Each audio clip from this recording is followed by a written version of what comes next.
la segunda mitad del siglo XVII, un excéntrico científico inglés descubrió el cálculo. Su nombre era Isaac Newton. Y su descubrimiento no tiene comparación en ciencia y en matemáticas.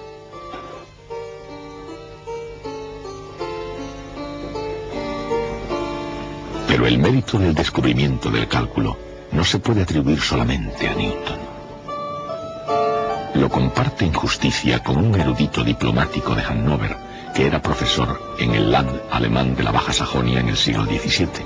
Se llamaba Barón Gottfried Wilhelm von Leibniz. Era mundano, extrovertido y se le daban muy bien las mujeres.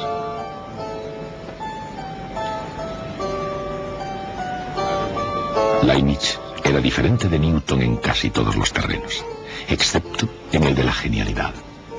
Como Newton, Leibniz fue un matemático prodigioso, pero en cambio, así como el fuerte de Newton era la teoría, Leibniz era más bien de naturaleza práctica.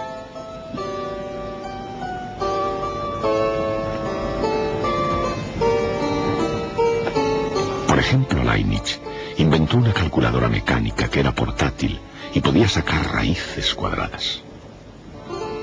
Debido a su invento, se hizo famoso en las cortes europeas y fue invitado a formar parte de la British Royal Society, toda una proeza para un alemán. Pero Wilhelm von Leibniz es recordado por el cálculo, no por su calculadora.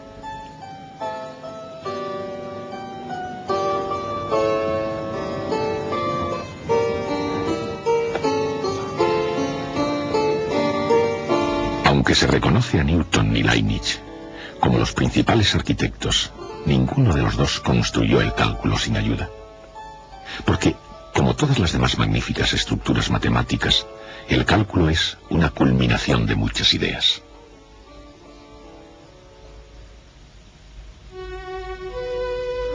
Oresme, Galileo, Kepler, Descartes, Fermat y otros muchos antes que Newton y Leibniz habían planteado preguntas sobre velocidad, aceleración y sobre el comportamiento de las magnitudes que varían.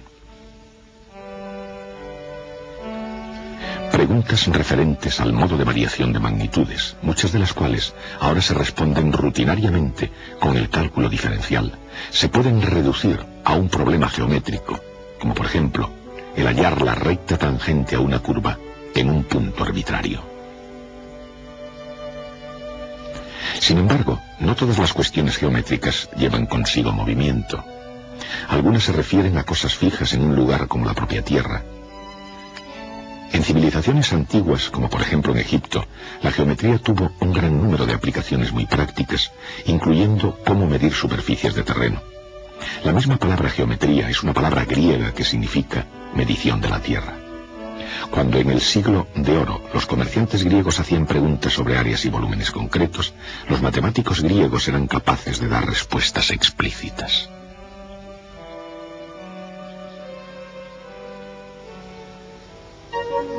El área de un rectángulo es el producto de su base por su altura. El área de un triángulo es la mitad del área del rectángulo con la misma base y la misma altura. Cualquier figura plana limitada por líneas poligonales se puede descomponer en triángulos y su área es la suma de las áreas de esos triángulos. Pero, ¿cómo se puede hallar el área de una figura curva, de un segmento de parábola o de una figura incluso más exótica? Estas cuestiones matemáticas eran un reto para la mente y el espíritu de los griegos. En un maratón intelectual, que bien se podría haber llamado una carrera de relevos hacia el cálculo, los grandes matemáticos griegos competían con el fin de encontrar un método general de cuadraturas, un proceso para hallar áreas de figuras curvas. Hubo también importantes participaciones de otras culturas, pero en la primera vuelta los griegos quedaron vencedores. Su idea era aproximar la figura curva con polígonos inscritos, intentando llenarla por completo. Solían aumentar poco a poco el número de lados. Esta antigua aproximación griega se llamaba el método agotamiento. Con este método, una aplicación del concepto de límite de una sucesión indefinida, los griegos establecieron para siempre el número estándar de las matemáticas.